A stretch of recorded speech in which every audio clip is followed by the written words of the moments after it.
I'm Marty Stouffer. Above the Arctic Circle, winter has fallen. For 2 months, the sun will neither rise nor set. Eskimos have lived here on the edge of the polar ice for centuries. Many hours are passed in listening to tales of great adventure. The Eskimo elder has spent a lifetime as a hunter in the Arctic. He talks to the animals, telepathically calling them, asking them reverently to give themselves to him. Over 70 times he has spoken to Nanook, the polar bear, and 70 times the great bear has answered.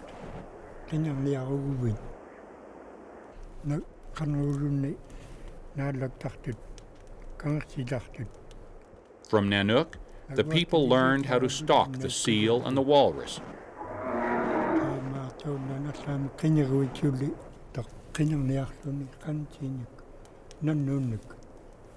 The polar bear looms large in the mythology of the Arctic people. In ancient times, Eskimos who feasted on its rich red meat believed they would be infused with its legendary courage. The hunter abstains from any killing for 5 days.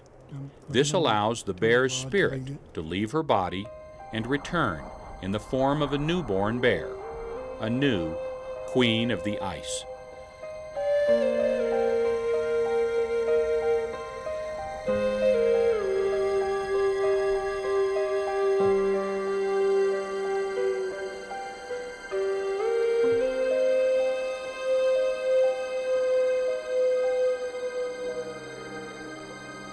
It's now March. Although temperatures hover at 20 below, spring is just around the corner. For the highly adapted animals of this white wilderness, the signs of the season are unmistakable. A female polar bear has emerged from her maternity den for the first time since November. Inside the snow cave, a trio of cubs were born in the dead of the Arctic winter. 3 months later, the baby bears have begun to venture into the outside world.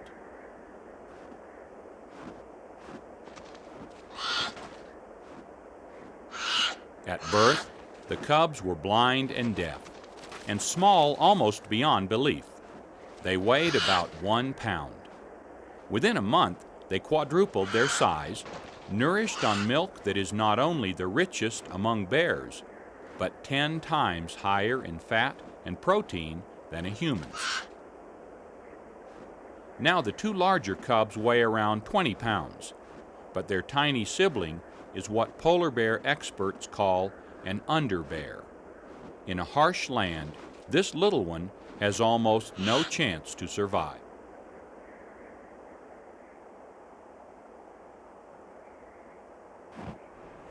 Our queen has already left her maternity ice cave with twins. After being sealed up for 5 months, living off her stored body fat, she is lean and hungry. The triplets are too busy to take much notice. If the cubs reach adulthood, They will be able to amble across the ice for hours on end and travel as far as 1,000 miles in a month. For now, crawling the few yards back uphill to the den is a major trek.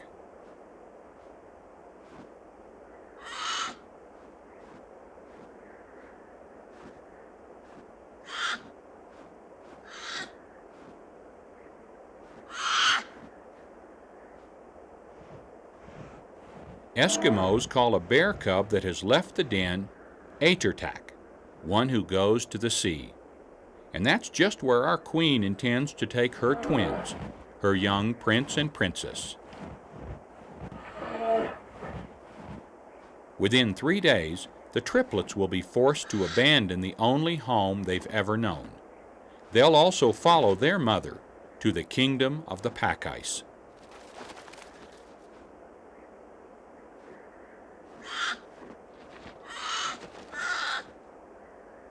Our bear, mother of the twins, is characteristically cautious. She can smell a meal 20 miles away.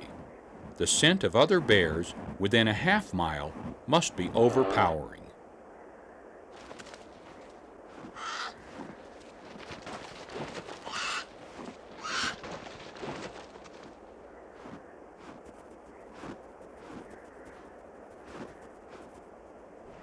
She decides to bypass the den site and the possibility of a confrontation. Male bears have been known to kill cubs, although there is disagreement about how common this is. A female bear could also pose a threat. The cubs follow as best they can, avoiding the crater-like holes made by mother's enormous feet.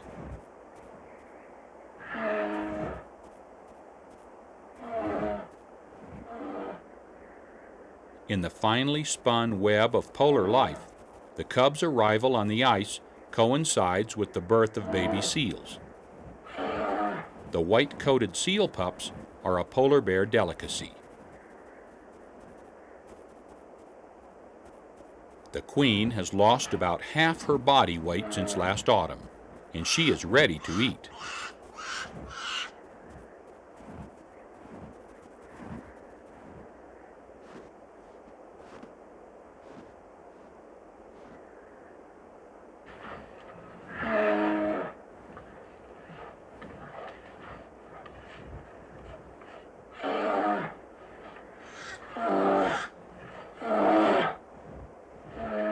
If the youngsters can make it through their first year, and about half do, their chances to survive increase dramatically.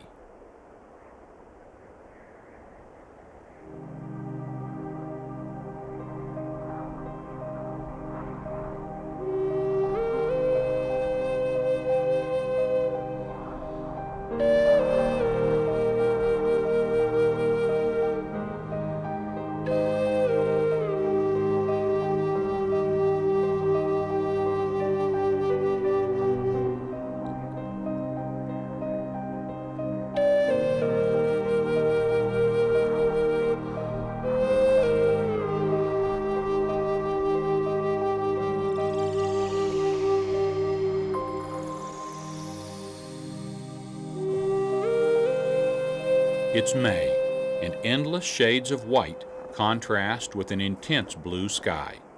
The largest predator on Earth is going hunting.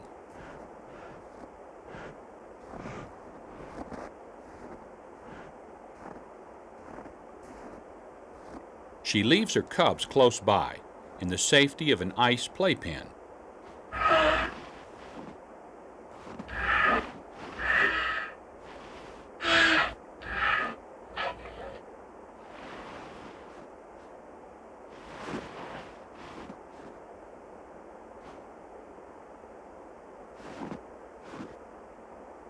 A scent arouses her curiosity. The birthing lair of a seal underneath a mound of snow is a good place to find a helpless pup too young to swim.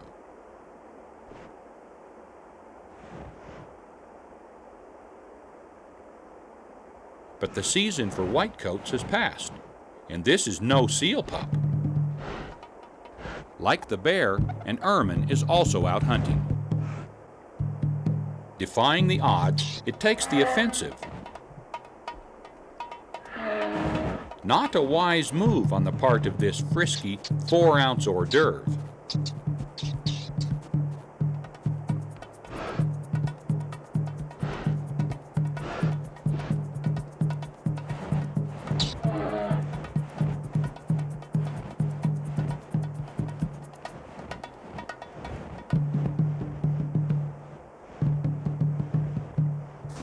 Though it hardly seems worth the effort, polar bears often hunt even smaller prey, like 2-ounce lemmings.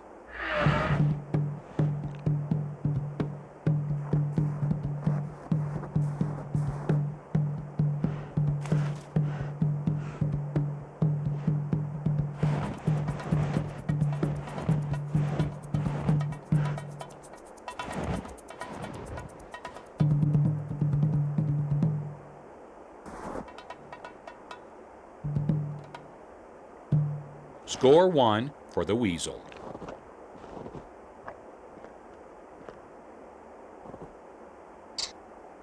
She sets out after larger quarry.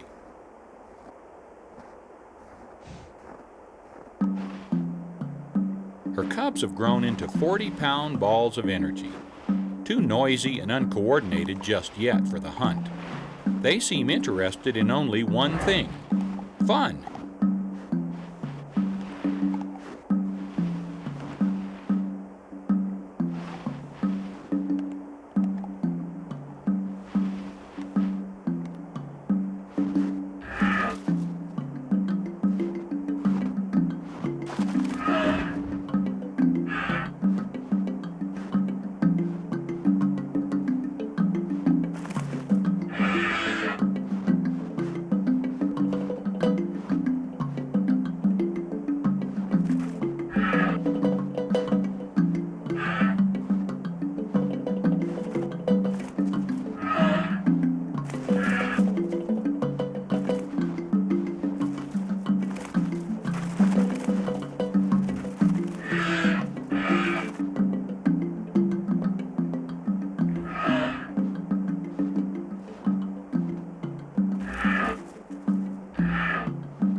Meanwhile, Mother Bear is heading for the edge of the melting ice.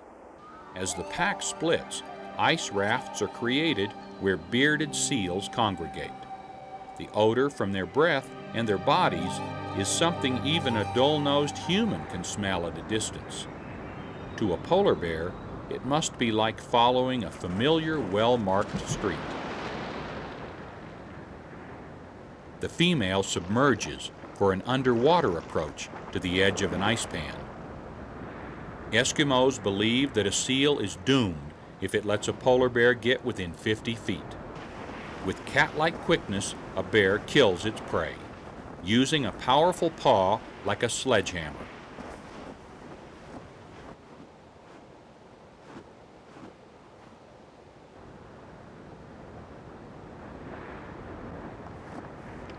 She gorges on high-calorie skin and blubber before opening the body cavity. As yearlings, the cubs will shadow their mother's every move, but for now, they can only watch and wait for leftovers. May literally melts into June, with its days of endless sunshine.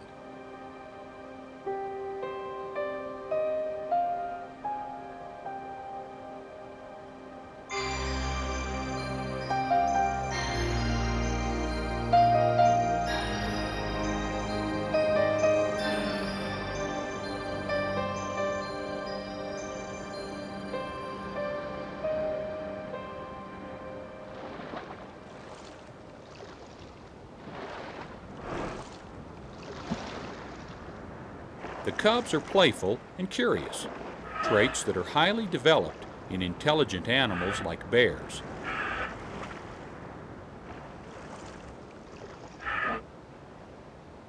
This 1,000-pound female walrus may be a royal subject, but she's not quite ready to vacate her resting place to a precocious 50-pound cub.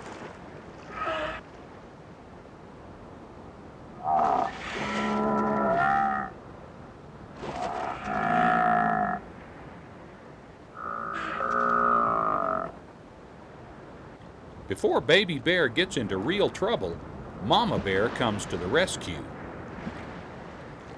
The twins are becoming strong swimmers. As adults, they will be able to swim 100 miles non-stop. By July, Arctic areas are almost ice-free.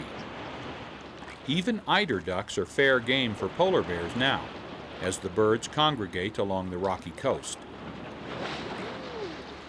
Eiders are insulated from the cold by dense down over a thick layer of fat. Some of the warmest sleeping bags in the world are filled with eider down. As summer heats up, they take to the water, more to cool off than to hunt. A polar bear has been known to catch a swimming seal, but it's rare. Still, the curious cub can hope.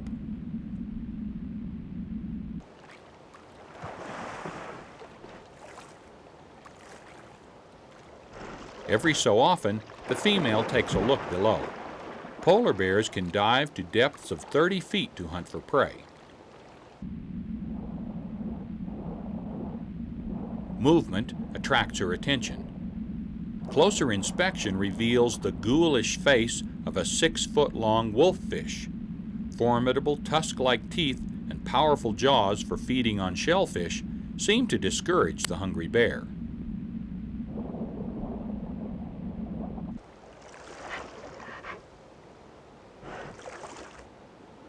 Nearby, gannets soar on long, narrow wings above an inaccessible rookery.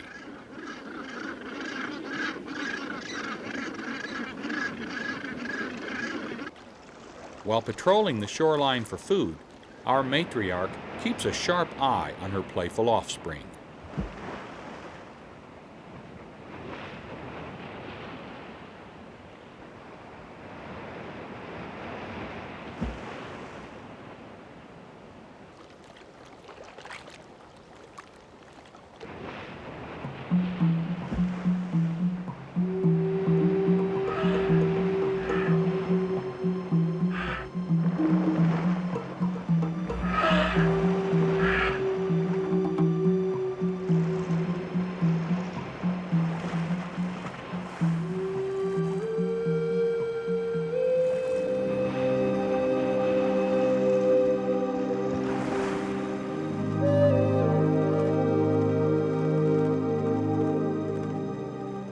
The brief Arctic summer is now coming to an end, and with it, the solitary time the family of 3 will spend together.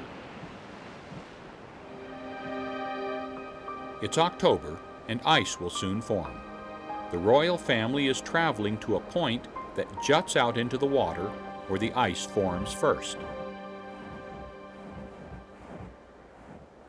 Their journey will bring them into dangerously close contact with other bears.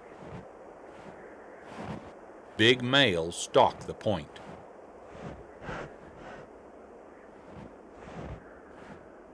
She takes no chances, challenging even sub-adults who get too close to the cubs.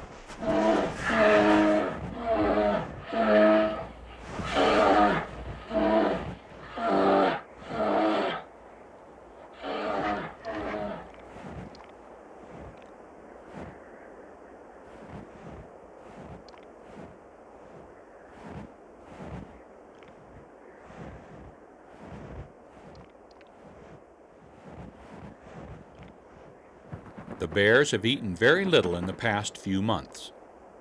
They seem impatient for freeze-up, when they can again hunt seals on the pack ice. Strangely, their fur has little insulation value. A thick layer of blubber under the skin keeps them warm.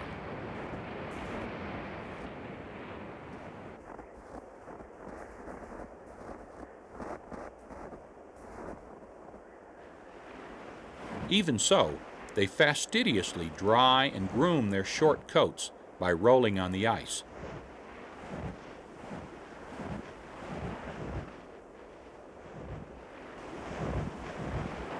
Other North American bears have longer, thicker coats. Only the polar bear has hollow hairs which filter ultraviolet light to its black skin, where the rays are absorbed as heat. Huge, hairy feet serve as skid-proof snowshoes.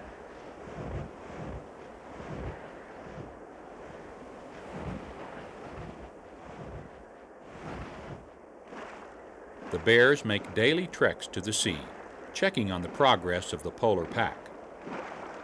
Along the way, many stop to snack on kelp. Even this most carnivorous of bears eats plants from time to time. There is some dispute about how nutritious kelp may be. Humans use it as a salt substitute and a mineral and vitamin supplement. It is undeniably a rich source of iodine for the polar bears.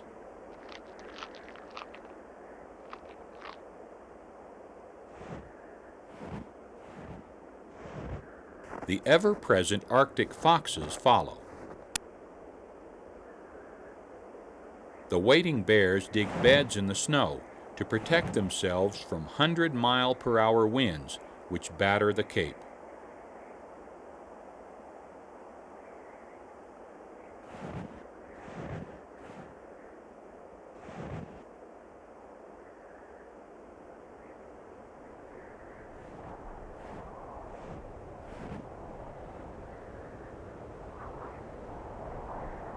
Nearby are other royal subjects, muskoxen, known as Ummingmak to the Arctic people. Their foot-thick coats, the warmest on Earth, protect these Ice Age relics from any storm. Queen Bear and the twins prepare for the Arctic blast to come.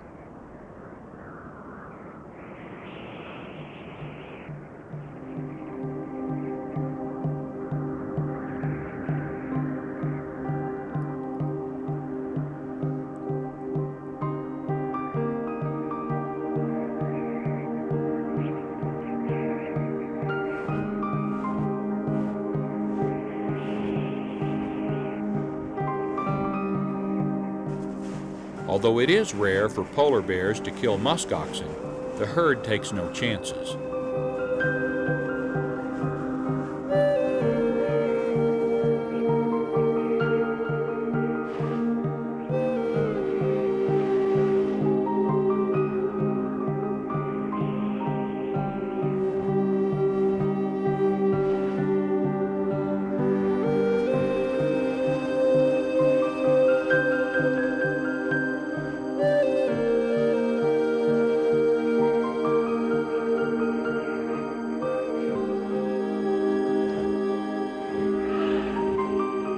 Less than 10 inches of snow falls here in a typical winter. Unless it crusts into hardpack, ungulates like the Peary's caribou can easily dig through.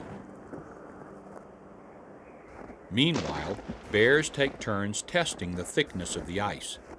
The huge size of their feet allows them to walk on ice only inches thick. But the surface is still slushy in places, so the vigil on the Cape continues.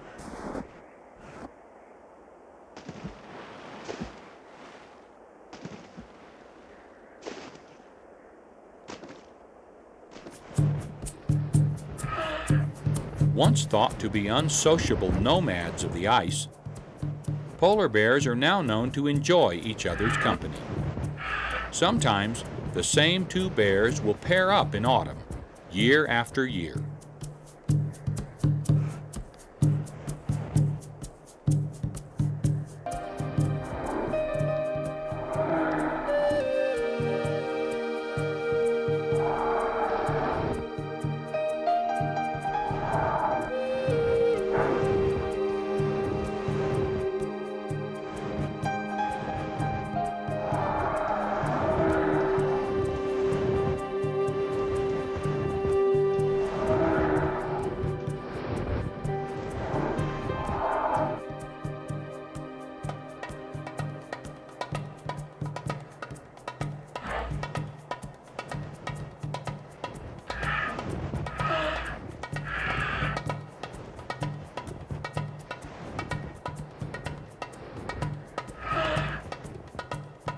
As this female and her cub move toward the pack ice, an aggressive male blocks their way. Although he could kill the mother bear, he would run the risk of injury to himself. And any injury in this extreme wilderness could be a death sentence. The male knows the female will fight ferociously to protect her cub, and so he retreats. Not far away, our royal family sees another huge male approaching.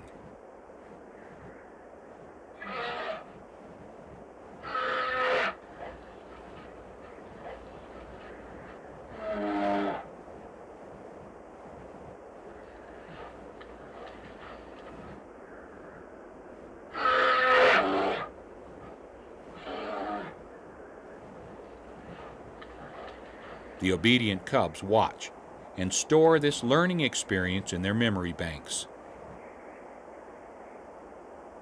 Of all animals in the Arctic, none is more admired by the native people.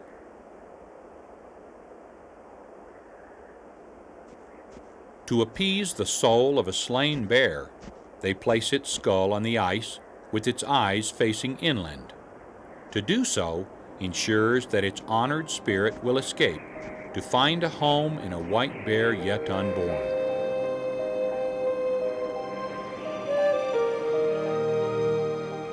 Once the ice is heard to crack, the Eskimo hunters rest easy, knowing the soul has found a home, perhaps in the mythical village of spirit bears, and in Innuit, Queen of the Ice.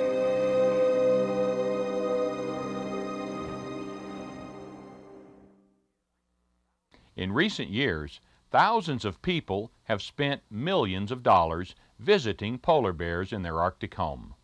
As the popularity of ecotourism rises, polar bears will continue to be more and more valuable.